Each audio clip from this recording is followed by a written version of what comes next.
Hello दोस्तों, a very warm welcome to my channel. और आज की वीडियो में हम लोग डिस्कस करने वाले हैं कि किस तरह से आप सीए इंटरमीडिएट के लिए लॉ सब्जेक्ट की प्रिपरेशन कर सकते हैं। ये वीडियो बहुत ही डिटेल होने वाला है, तो इसको एंड तक जरूर देखिएगा। So without wasting any time हम लोग स्टार्ट करते हैं। तो सबसे पहले मैं जो आपको बोलना चाहूंगा, प्लीज आप लॉ में फिर से कॉन्सेप्चुअल क्लैरिटी पे फोकस करिएगा। चीजें कॉन्सेप्चुअल आपकी जो क्लैरिटी उससे बहुत इंपॉर्टेंट होती है। जो भी कॉन्सेप्ट है, जो भी प्रोविजन आप लोग पढ़ रहे हैं, आपको समझ में आना चाहिए कि ये लॉ, ये प्रोविजन, ये सेक्शन क्या बोलता है, क्या चीज है, इससे क्या हम लोग डराइव करें, क्या कॉन्सेप्ट इससे मिल रहा है, उससे आपको वो क्लियरिटी आपको होना चाहिए कि कैसे अप्लाई होगा, कहाँ पे अप्लाई होगा। सो अगर इस तरह की कॉन्सेप्चुअल क्लैरिटी आप स्टार्टिंग से ही रखेंगे तो आपको बाद में बहुत हेल्प होगा जब आप क्वेश्चन सॉल्व करेंगे केस स्टडी बेस्ड, या फिर आप एमसीक्यू सॉल्व करेंगे, तो सब में ये चीज बहुत हेल्पफुल होगी।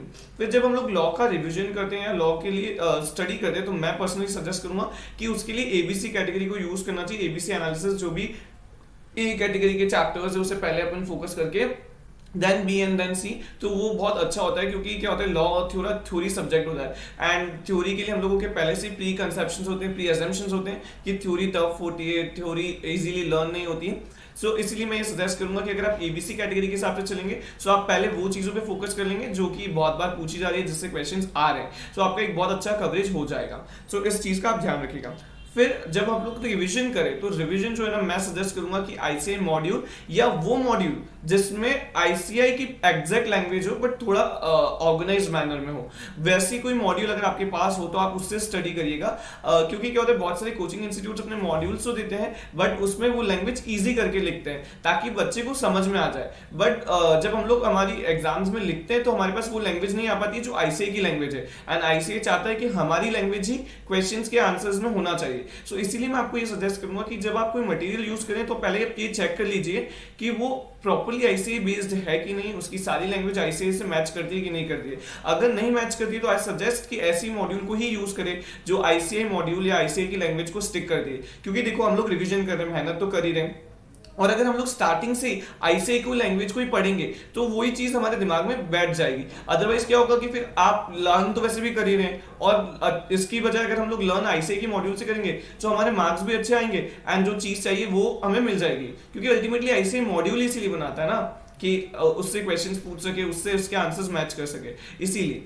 अब लॉ में क्या होता है कि आंसर्स लिखने के कुछ पैटर्न्स होते हैं। सो उस पैटर्न को आपको प्रैक्टिस करना पड़ेगा, and that is like provision हमको लिखना होता है। प्रोविजन के बाद आपका जो भी फैक्ट्स उस केस स्टडी से रिलेटेड है, उस फैक्ट्स को लिखना है। देन उसके बाद एनालिसिस, जो भी आपने उसके डराइव करा है वो लिखना है। उसके बाद लास्टली आपको लिखना है क्या कंक्लूजन आपने डराइव करा है। सो इस 4 पार्ट्स में आपको आपके क्वेश्चन के आंसर्स को डिवाइड करके लिखना होता है। सो ये सब आप प्रैक्टिस कैसे कर पाएंगे, जब आप लोग मॉक टेस्ट एक बार देंगे या चीजों को लिख लिख कर प्रैक्टिस करेंगे तो आपको समझ में आएगा किस तरह से क्वेश्चन को आंसर करना है। अब लॉ जो सब्जेक्ट होता है ना, वो सबसे पहले तो हम लोग बार बार उसको ये चीज को रिपीट करते जाते हैं कि यार लॉ बहुत टफ है, लैंग्वेज लर्न नहीं हो रही है, चीजें याद नहीं हो रही। तो मैं सजेस्ट करूंगा इसकी बजाय अपना कंसेप्शन बदले कि लॉ इजी है, मैं चीजें बहुत अच्छे से याद कर पा रहा हूँ, मैं बहुत अच्छे से लॉ को लर्न कर पा रहा हूँ, तो आप देखेंगे कि चीजें आपके लिए बहुत ईजी और बेहतर होती जाएगी। सो ये मेरी तरफ से एक आपके लिए सजेशन था।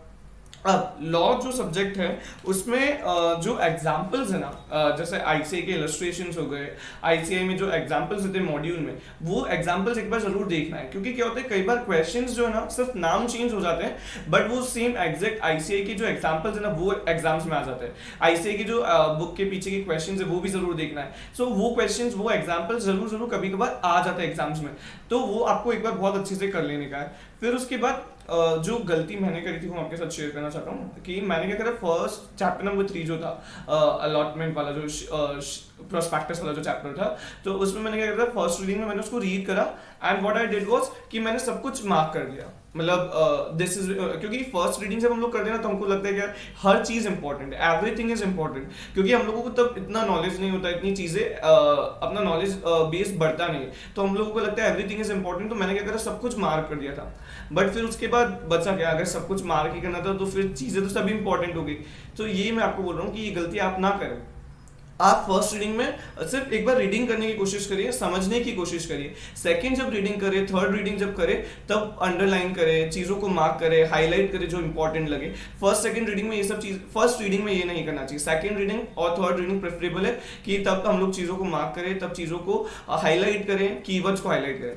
अब मेरे पास बार बार ये डाउट होता था कि मतलब कीवर्ड्स कैसे मार्क करें, कीवर्ड्स क्या होते हैं, कीवर्ड्स को कैसे मैं मार्क करूँ, क्या क्या होता क्या है कीवर्ड्स। तो देखो सपोज मैं आपको एक सेंटेंस बोलता हूँ, Ram is a boy, Ram is a beautiful, Ram study hard and Ram is a good student. तो इसमें अब देखो राम के बारे में बहुत सारी चीजें बोली। सबसे पहले तो राम एक कीवर्ड हो गया, फिर वो क्या है, बॉय है, फिर उसके बाद वो ब्यूटीफुल है, फिर वो स्मार्ट है, और वो गुड इन स्टडी है। ठीक है, तो good in study, smart, boy, Ram और ब्यूटीफुल, तो ये सब क्या होगा, कीवर्ड हो गया जो उस पूरी चीज को क्रक्स में आपके सामने लाकर दे रहा है। तो उसी तरह से मैं आपको बोल रहा हूँ कि जब भी आप कोई ये पढ़े लॉ या सेक्शंस पढ़े, सो ये इस तरह से कीवर्ड्स आपको छाट के रखना है, निकाल के रखना है, ताकि वो पूरा क्रक्स दे दे आपको जो भी उस सेक्शन का, उस लॉ का है। तो इस तरह से कीवर्ड्स को फाइंड आउट करना है। देन एक बहुत इंपॉर्टेंट क्वेश्चन जो बार बार पूछा जाता है कि लॉ में सेक्शन नंबर्स याद करना जरूरी है या नहीं। देखो अगर आप सेक्शन नंबर्स याद करते हैं तो ये बहुत ही अच्छी चीज होती है, वेल एंड गुड, बट कभी कभार क्या होता है कि इसमें ना ऐसा होता है डू और डाई वाला सिचुएशन हो जाता है। अगर सेक्शन नंबर गलत मेंशन कर दिया क्वेश्चन में के आंसर में, तो फिर क्या होगा आपको भी पता है, पूरा क्वेश्चन एग्जामिनर चेक नहीं करेगा, वो गलत ही कहलाएगा। तो इसीलिए मैं सजेस्ट करता हूं कि अगर आपकी मेमोरी पावर और लर्निंग पावर अच्छी है, आप चीजों को रिमेंबर कर सकते हैं, तो आप सेक्शन नंबर्स याद करें, या उन सेक्शंस को याद कर सकते हैं, सेक्शन नंबर्स याद कर सकते हैं जिनसे क्वेश्चंस बार बार आते हैं, रिपीटेटिवली आ रहे हैं, तो उनके सेक्शन नंबर्स याद कर सकते हैं। बट मैं सबके सजेस्ट नहीं करूंगा, और अगर आप कर सकते हो तो बहुत ही अच्छी बात है। बस ये रिस्क का ध्यान रखिएगा कि गलत मेंशन नहीं करना, नहीं आ रहा है तो कोई बात नहीं, वो चलेगा, बट गलत मेंशन करा तो जो आ रहा है ना उसका भी मार्क्स चले जाएगा। सो उस चीज के लिए आपको बहुत बार बार सोच के चलना है। देन हम लोग बात करते हैं आरटीपीज एंड एमटीपीज के बारे में। तो लॉ जैसे सब्जेक्ट में आई सजेस्ट कि आरटीपी एंड एमटीपी जरूर पढ़ना चाहिए, और पास्ट ईयर्स के कुछ क्वेश्चंस जो है ना इसमें जरूर सॉल्व करना चाहिए लॉ में।